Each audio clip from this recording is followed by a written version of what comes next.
Just because they're cannibals doesn't make them monsters. Whoa. Like, well, no, I'm just saying, like... Army Hammer?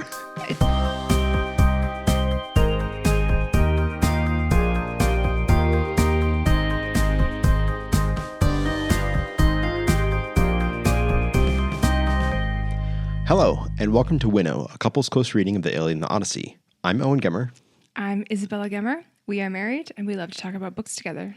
Normally in this podcast, we have been reading Homer's Iliad and Odyssey book by book, but we are taking a break for a special bonus episode to talk about an Odyssey fan fiction of sorts, Percy Jackson and the Sea of Monsters. The new season of the Disney Plus show is coming out very soon, and it is about Sea of Monsters, and Sea of Monsters is in many ways the closest direct parallel to the Odyssey that really any of Rick Riordan's work draws on. Yeah, I mean, at least in terms of like, it name drops all the same creatures that Odysseus says that he encounters on his journey. And like the core story is Percy going on a boat to a bunch of these different islands where there are monsters. Yeah. And so that is kind of the like super condensed core story of the Odyssey and the super condensed core story of this book. And so that like the core plot drive is kind of the same. So interesting that you would say that, because I do disagree. Oh, really? But about this or about the Odyssey? I disagree that they are similar stories. I don't know if we want to be antagonistic right from the get-go. No, I guess maybe we should. It seems like it's happening whether we want to or not. Well, no, just to say that like Sea of Monsters and the Odyssey, they both have the Sirens, they both have Scylla and Charybdis, they both have, Cyclopses or a Cyclops. The main Polyphemus, like supposedly same exact Cyclops that is in the Odyssey. Though I do think so. The Percy Jackson Sea of Monsters, because it is, an episode in Percy Jackson's story, like in his series, it is a quest story, like all of the books in the series are. It's a there and back again story. Whereas Odysseus' journey in the Odyssey is just a back again story. Yeah. And I'll also say that like a lot of the things that we classically think of when we think of the Odyssey, which are the things that are in Sea of Monsters, Scylla and Charybdis, the Sirens, and the Cyclops. These things are actually a very small part of the middle of Homer's Odyssey. That's true. Yeah. And it is questionable how true they are, because they are Odysseus's recounting of his own story. And so... Yeah, we can't get too much into the Odyssey. We haven't really read the Odyssey for this podcast yet, so we're definitely going to talk about it, but we shouldn't get too far in the weeds. Not to get too much in the weeds, obviously. But the story of Odysseus in Homer's Odyssey, I don't think of it as mostly an encounter with these creatures. Yeah, that's fair. I think of it as one man desperately trying to get back to a place that he's from. And then once returning, realizes that he is not the same man he was when he left, and the place that he calls home is not the same home that he left. Yeah. And then trying to reconcile how the gap he sees between what he expects and what is actually happening. Okay. Yeah. But to keep up the antagonism, isn't the plot of this that Percy gets to camp his place that's home and it is not what he recognizes, and he needs to go figure out how to return it to its former glory? That is a good point. That is a good point. Yeah. You have there. Obviously, that change happens at the beginning of this, whereas it happens at the end of the Odyssey. Yeah. But I do think there is something, the core sort of emotional arc is kind of like rescuing your home from intruders, which is true both in Camp Half-Blood and in Ithaca. That is actually a very good point. I agree with that. It would have been, maybe a little bit more, like the point could have been hammered home a little bit more if once, sort of like in a Scourging of the Shire situation, that like when at the end of the quest, when they've returned with the Golden Fleece, if things in Camp Half-Blood are like definitely worse than when they left. Like when they get It's back, a bit too easy at the end. yeah, the ending is, well, it is quite a nice ending. They end with like a good chariot race, which I thought was quite fun. But it maybe if it had ended with a little bit more struggle right there, like when they return to Camp Half-Blood.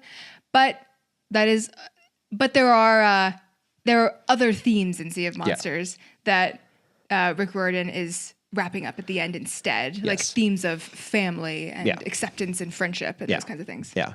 Though I will say, I didn't think of this until just now, but if we're going with parallels, I think Tantalus, who was brought in to Camp Half-Blood to replace Chiron, is a kind of substitute for Alcinous in the Odyssey, the main suitor, who is there to sort of try and supplant Odysseus as the sort of like leader of the household. And in just the kind of like skeeviness, like where you like immediately like don't like this character. Yeah. And they're also obsessed with food in different ways. Tantalus obviously can't eat, and Alcinous like eats too much. Yeah. But I think there's some interesting parallels there. Again, like there's an external force that is trying to sort of take control of the place that the main character calls home. Yeah, but there's also like problems from within. Yeah. Just to pause, because before we get into we just started discussing it off the bat, and we're going to continue to discuss it. But we should say just a note that like we decided to reread the Sea of Monsters, also kind of as just like a little nostalgia trip. Yeah, we were both huge fans of this like in middle school, and I'll also say another perk is that like we both, like many people, despised the initial Percy Jackson movie that came out like in the 2010s, and I at least was very pleased with the reboot on Disney Plus. And so I've been excited to see this Disney Plus do better than the first attempt at putting the story to film. Again, the story that I loved so much. I will say just my own lore. Percy Jackson, I was in love with Percy Jackson before even Harry Potter. I started reading these before the Harry Potter books. And so for me, Percy Jackson was the first like big kid like series that I really got into. As I think for me, it was 4th or 5th grade that I started it. And so, yeah, I have a ton of nostalgia, and yeah, it's been fun. But yeah, we also want to expand back. And now that we are, smart people who have read Homer many times, we can really do some interesting comparison between, the story that started it all. And then this, for many people, myself included, Percy Jackson was the kind of gateway into loving Greek mythology and being interested in these stories. Yeah. And rereading it, I enjoyed reading it. Again, like looking back on it, I get how it made me like turn the page, which is always like the most important thing about writing, is just making, especially children, like how do you get a child to turn the page to find out what's next is this very specific skill. It struck me how like obvious of a concept it was that was kind of just hanging out there in the ether. And like Rick Riordan just like plucked it up and was just like, it's like kind of genius. The idea of like this still exists, but like hidden from the modern world. Yeah. The idea of, the idea of taking Greek mythology and bringing it into the modern world and like changing it just a little bit. Like, it's genius. And it's also like, as I'm reading it, I'm like, oh my goodness, this is just like a total cash grab, like not in a bad way, but it's like, because it's so like in a good way, it's like such the perfect idea.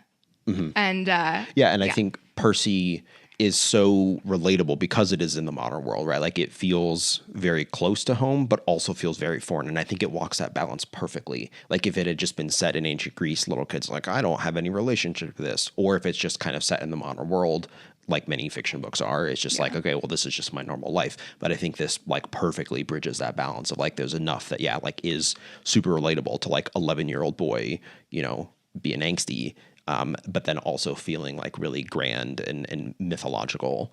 Yeah. So that actually transitions well to my first question, both in Sea of Monsters, but also thinking back to the series as a whole. To what extent do you think Percy aligns with the sort of Odyssean sort of character archetype? What ways are they similar as characters, and in what ways are they very different from one another? That's interesting. I wasn't really thinking of that like at all while reading it. Well, think about it now because I'm asking you. I mean, Percy isn't necessarily like a smart hero. He's like, things just kind of work out for him, in my opinion. He is... Annabeth supplies that side of it. Yeah, it's very Harry and Hermione how Percy is... His main character trait is that he's brave and he will jump into doing anything. And he doesn't need to think about it too hard, and it usually works out for him. And then you have the female counterpart, like actually supplying some of the key pivotal like moments. Yeah. Yeah, I don't know. I don't really think of him as being similar to Odysseus. I did like... But isn't that character trait that you just articulated a core character trait of Odysseus, of like the brave and I'll just jump into whatever? To me, that is very Odyssean. I think he thinks about it a lot more first. I mean, so I will say that there's an interesting parallel. In Sea of Monsters, when they are passing by the Sirens, it is Annabeth who wants to, in Odyssean style, be tied up but have no earplugs so that she can hear the songs of the siren. And Percy is absolutely content to plug his ears with earwax. So that feels like a pretty definitive symbol that maybe Annabeth is more Odyssean than Percy. Yeah, I think that's fair. Yeah. I do think, and maybe what I'm thinking about, the one of the parallels that I see is the way that all of the problems are solved haphazardly, kind of. That like there's always a kind of like strange or unexpected way out of whatever dilemma they're facing. And I think that right, you are right that often it's Annabeth supplying it. But I think as the result of each sort of episode of the journey, the way, even if the precise way that they shake out is different, the sort of core idea of like non-traditional, like we're not just gonna brute force our way out of it, right? Like Odysseus rarely ever just like in the Odyssey fights his way out of a problem in the same way that Percy very rarely just like fights his way out of problems. Yeah. And so that sort of like flexibility, the creativity, again, a lot of that is supplied by Annabeth and by external forces. But in the Odyssey, a lot of that is supplied by Athena and by other things. So, you know. Yeah. Again, actually, I would put down another point of comparison in favor of my argument that Percy and Odysseus are not alike, where when Percy is given the opportunity to stab Polyphemus in the eye, like Odysseus did, he chooses not to. Yeah. And Polyphemus ends up very like in Disney style, you know, falling down the chasm, you know, like there's not a lot of like actual gore, blood and gore when it comes to like defeating the monsters. It's very like off camera, off screen. But I will say again, I think for me, those differences are, I think, actually a sign of the similarity where like Percy sees himself in the role of a Greek hero, but he's trying to be different than all the past ones and better than, right? Like his whole goal in the series is to kind of change the relationship between the mortals and between the gods and their children, right? Like Percy and Luke are foils because Luke, I think they actually share very similar complaints about the world. Yes. And Luke goes about them in very different ways. And Percy is very clearly trying to not be that way, not be like Hercules or his namesake Perseus or Odysseus and just kind of like bash your way through everything. Yeah. He's trying to rise above it. But I think the fact that he wants to rise above it means he recognizes that he is in the same sort of vein and tradition as, you know, all these other people who have gone before him. Yeah, there is an interesting line. I think it's towards the beginning when I believe it's either Chiron or Percy's mom. Someone tells him that he's named Percy after Perseus, the classic hero, because Perseus is the only one who gets a happy ending. Gets a happy ending, yeah. I liked that because we've been in the trenches reading the Iliad right now, and there's no happy ending. Like there is in Greek stuff, there is this heavy weight, this overwhelming feeling that the flaws are going to come to light. Yeah, like the tragedy is written into every single step a hero takes, and it's sort of their sort of inevitable end is the doom is coming, and they can't stop it no matter what they do because of some way that they behave, their flaw that they can't shake in these things. Yeah, so Percy does seem to stand for the opposite of that. This idea that like I can control my fate and I can be better and I can change things and stuff like that. Yeah.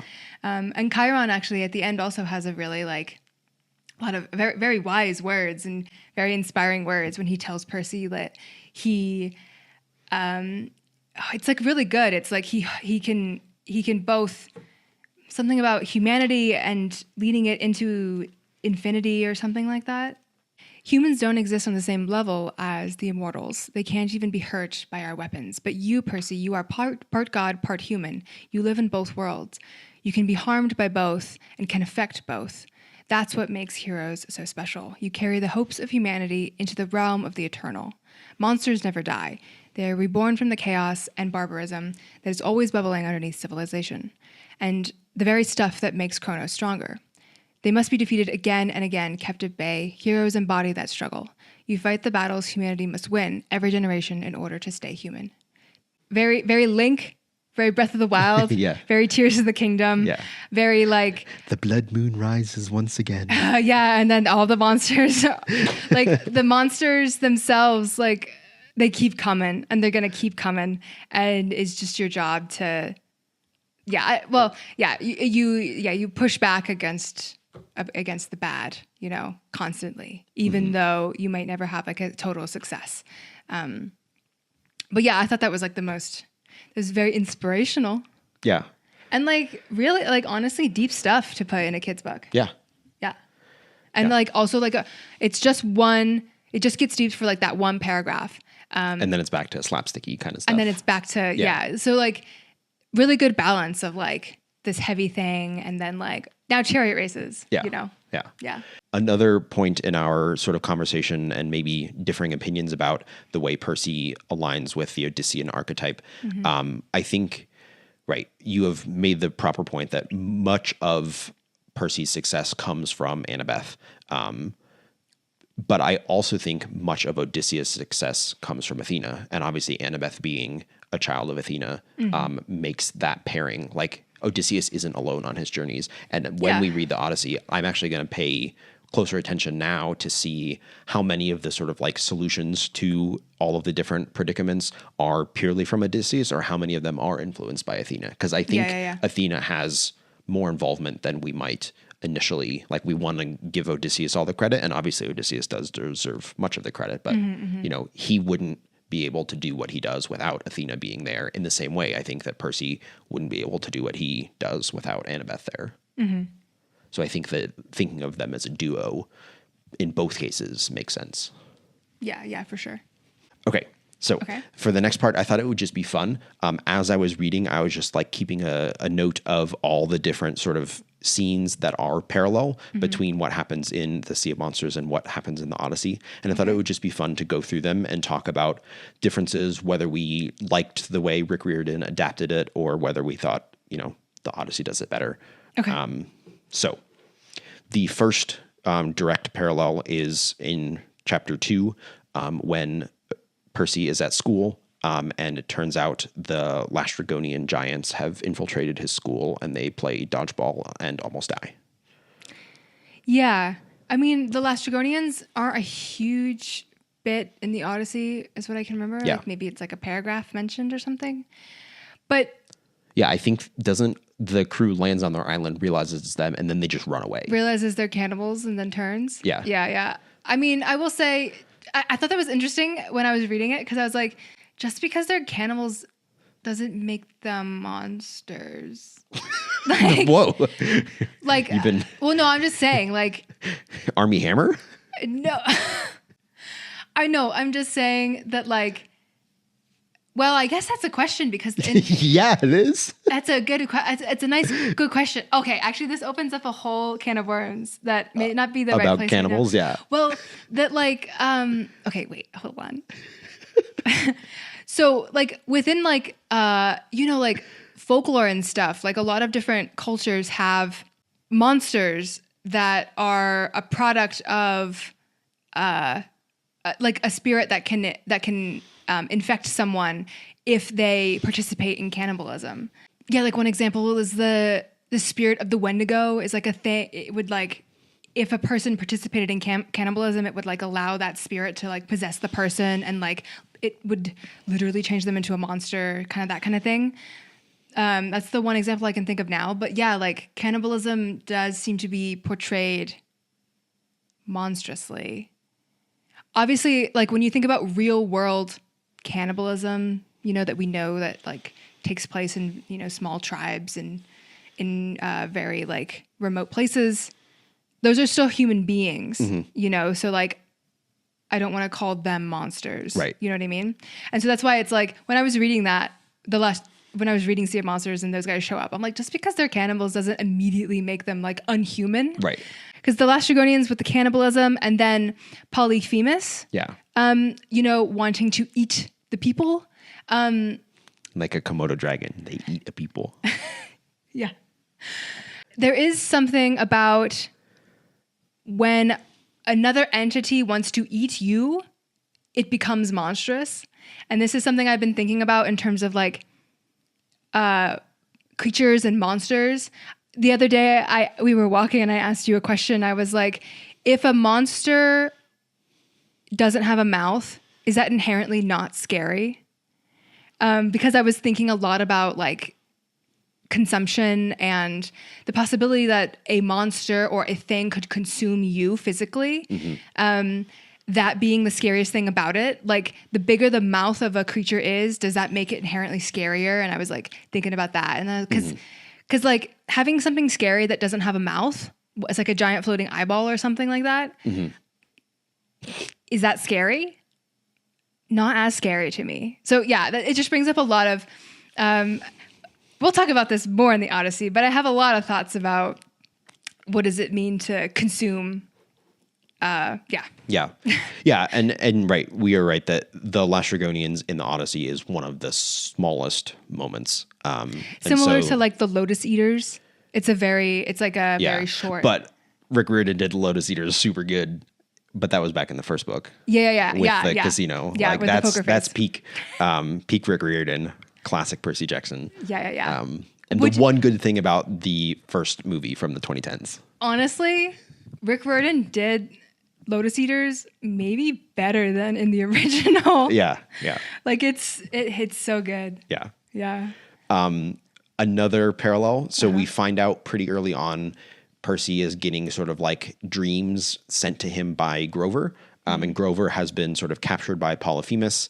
But the means by which Grover is surviving is by pretending to be willing to marry Polyphemus, but by weaving his wedding veil and then sort of procrastinating on that, which is like directly parallel to unweaving it when Polyphemus can't see and then weaving it. Yeah, which is directly parallel to Penelope, who is staving off the suitors in Ithaca in the Odyssey by doing the same thing. Yeah. And I thought it was obviously like it's very different, but I think it's such a clever, homage to the Odyssey. Yeah, I like when sometimes Rick Riordan puts in very, very strong parallels, like very like. Sometimes he spells them out because it's obviously for children. Like he's trying to make it really clear. Yeah.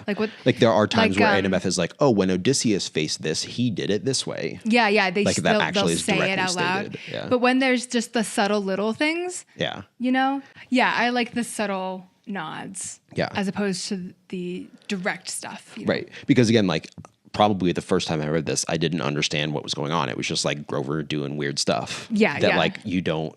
Like it's like thing. Funny to put a boy in a wedding dress, haha, right. That kind of stuff. Yeah, but now that I understand the reference and the allusion, it's like, oh, that's even more clever than I initially thought. Which I think, I think that's a really good sign of like children's work that it also, there's enough that appeals to parents who might be reading it aloud or something like that. Like I think Pixar is often very good at this, of like Pixar is intended for kids, but they usually do, I think, a very good job of making their movie also like entertaining for the parents and putting jokes in that like the kids might not get, but the parents understand. And Yeah. Well, at least Pixar used to be good at it. We don't really know what's happening right now. yeah. Yeah. Okay. What's the next one? Next one. Another parallel is that Percy, before going on his quest, gets gifts from Hermes that will help him, both the cure for Circe's magic and the bag of winds. He gets them at different times in the sort of overall journey than Odysseus does, but it's the same thing, like Hermes providing gifts that help along the way. So I thought, again, it's just a parallel. Like I don't think it's better or worse, because it fits in the story where it needs to fit. And then both of the gifts are then directly beneficial. Yeah. But actually, well, maybe that is a parallel, because in the Odyssey, the bag of winds turns out not to be helpful. And gets in their way. Isn't it opened accidentally? Well, no. So I'm trying to remember. Basically, Odysseus is super, super close to Ithaca, but he falls asleep, and the rest of his crew is like, "What's in this bag?" And his crew opens it. Yeah. And then it sort of blows them way back far off. away. Yeah. And so it's actually a super tragic moment, because Odysseus gets incredibly close, like they can see the shore, but then they get blown away. Yeah. Whereas in the Sea of Monsters, the bag of winds, is the used, thermos of winds, the thermos, a couple times, and it's like saves their life on multiple occasions. It's used like nice and strategically. Yeah, which was fun. Yeah. And so again, because it's a kid's like story, the sort of, I think, deep sadness and tragedy of that moment in the Odyssey is left out, because I think, and that moment is also a commentary on, I think, Odysseus's leadership style, and maybe offers a form of critique of his leadership style, that his crew disobeyed him so utterly, and also then when they get blown back to the Helios bowls and all that. Yeah. We'll get there. Next one. We'll get there. Okay. Next parallel between Sea of Monsters and the Odyssey, Scylla and Charybdis.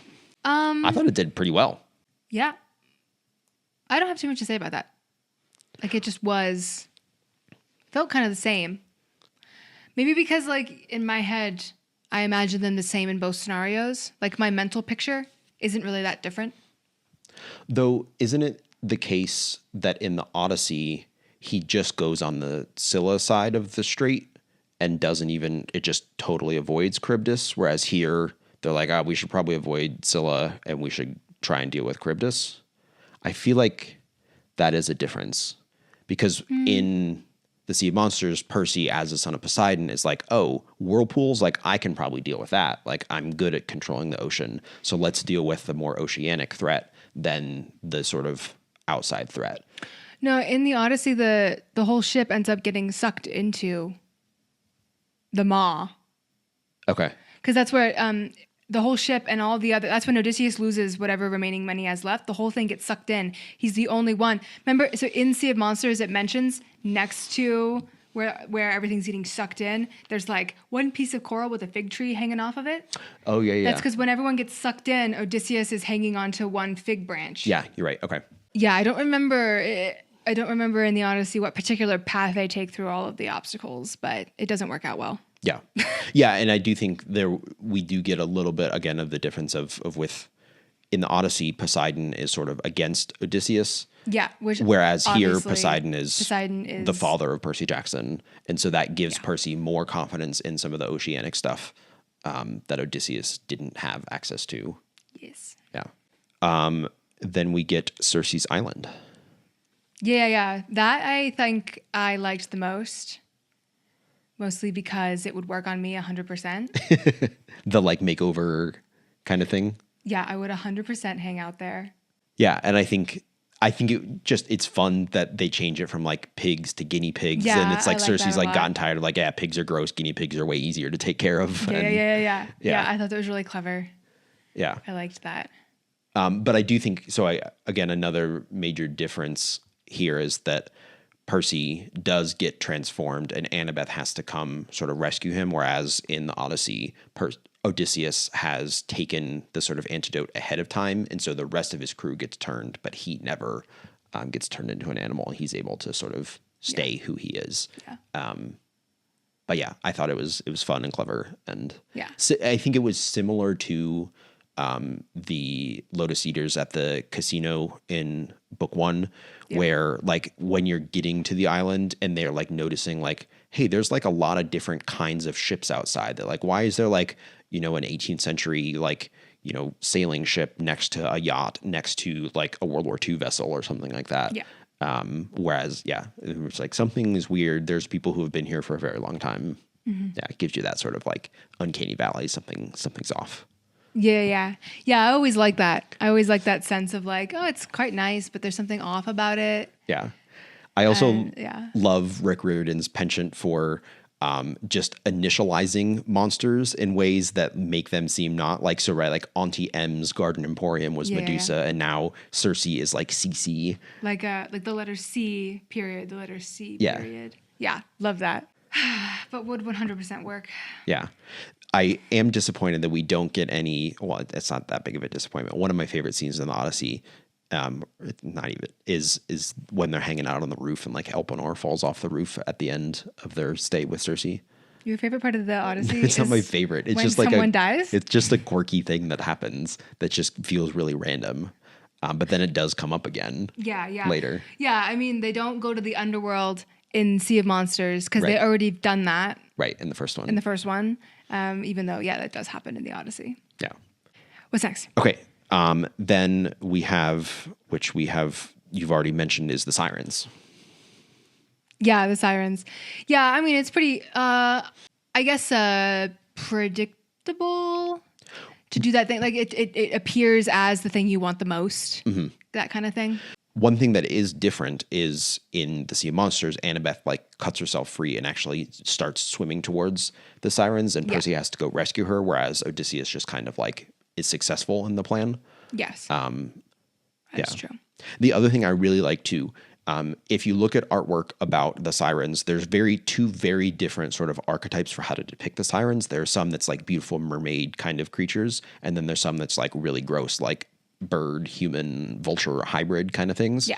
And I like that Rick Riordan chose the freaky ones rather than like, seductive mermaids. Yeah. Well, the mermaidish Sirens are like a later adaptation of the original anyways. Yeah. So. Yeah. I like that they were freaky and gross. And when they're getting closer to the beach, it's, Yeah. Okay. And then the final parallel is obviously Polyphemus, who's the kind of like big boss of the whole story. And that's not the case in the Odyssey. Polyphemus is not the boss fight. Whereas the boss fight. Well, I mean, in this book it is like he's a minor boss. He's in the Odyssey, he's a minor boss, but here he's the big boss. Exactly. Yeah. So one of the things that I liked was that in the Sea of Monsters, his sheep that he keeps are gigantic and carnivorous. Yeah. Which I think is a nice change because it makes it more exciting. And it's classic. Mm-hmm. Like they look so fluffy and then. Yeah. I do also like that they kept it sort of like in fiction, Odysseus was here, so they're able to both have the idea that like the Cyclops can't see as well because his eye is still healing from when Odysseus stabbed it, and then also that like Annabeth is able to play on the nobody is hurting me, that like that name like triggers Polyphemus, so it's not like, I think in most of these other cases you could imagine that like it's just a totally different version, but in this one the continuity of the two stories is directly like made that like Odysseus was here before as a real person who did this kind of same thing. And now we are, on the same kind of journey. Yeah. Something I'll bring up, because I just don't want to talk too much about the Odyssey now, but I have to bring it up. Something that we'll get to discussing in the Odyssey is that Polyphemus isn't like necessarily like known for like going straight for eating people. Like he doesn't see people and decide I'm going to eat that person. Like in the Odyssey, there is very little evidence of that. He's just like a guy chilling, living on his own. taking care of his sheep. It doesn't even seem like he eats the sheep. It seems like he milks them. He makes cheese. He seems kind of honestly like a chill vegetarian who's just kind of chilling. And it's only when Odysseus shows up with his men, entering unannounced into his cave, and like trying to steal all his gifts and treasure and stuff like that. Trying to show up and just ask for gifts of guest friendship, that Polyphemus gets confused and angry and not sure why they're there. And his reaction is just, I'm going to start smashing heads and threatening to eat people and actually eating people. But it's not like his cave is, the floor of his cave isn't covered with the bones of eaten sailors, and he's not like a cannibal by nature. Yeah.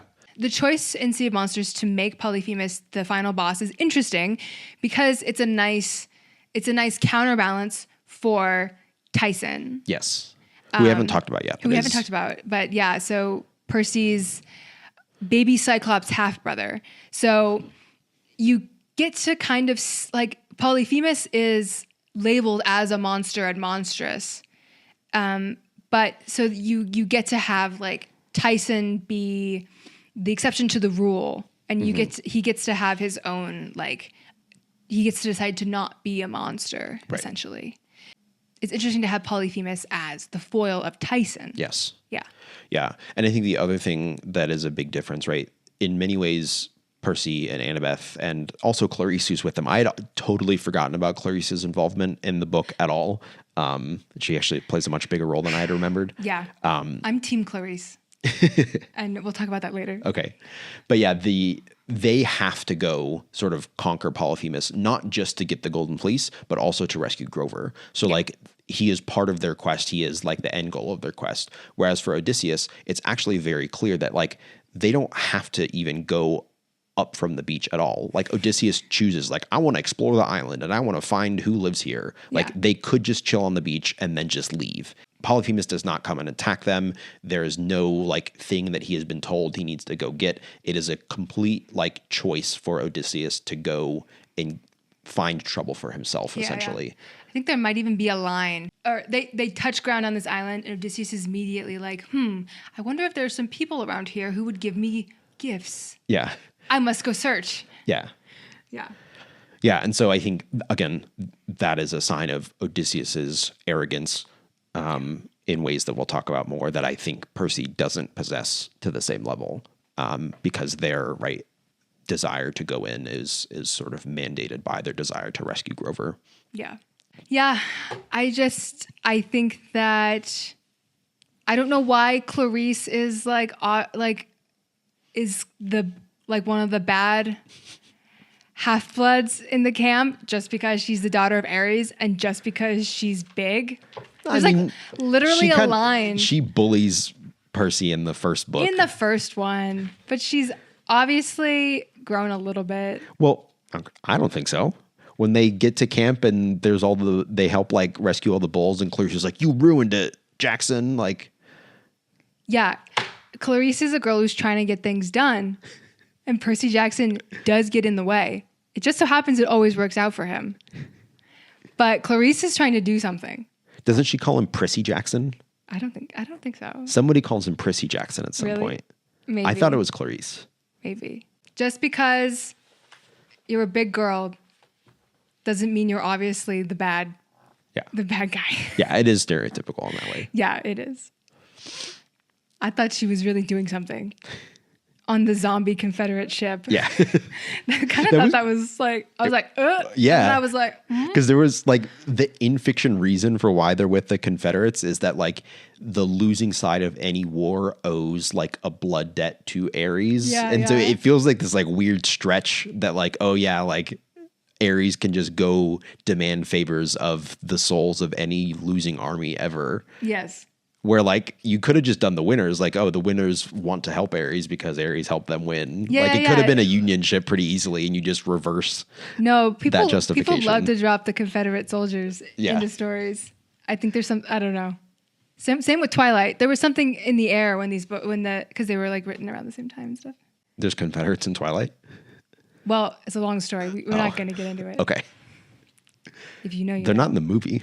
If you know the lore, then you know the lore. Okay. Sorry. But yeah, something in the air back then. Back in like 2008, people were just like, I think I'll put Confederates in this now.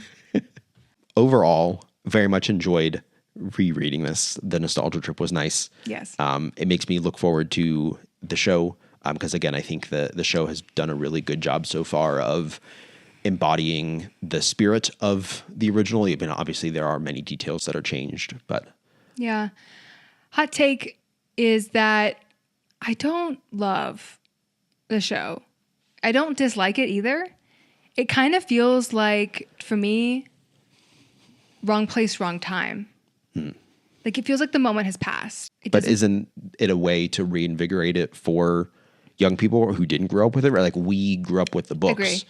And now there's a generation of middle schoolers who didn't grow up reading these, but now if they see the show on Disney Plus, they might go back and reread the books. Yeah. I think that's a good thing. That is a good thing. It's something about it I don't actually feel that like excitement. I don't feel like I'm waiting. I don't feel like I do with Stranger Things. But I also do think that like if this Disney show doesn't pick up the pace, they're going to be in the same situation as Stranger Things, where they're like Percy's going to be a 25-year-old man, like pretending to be 16 in the 5th season. Yeah.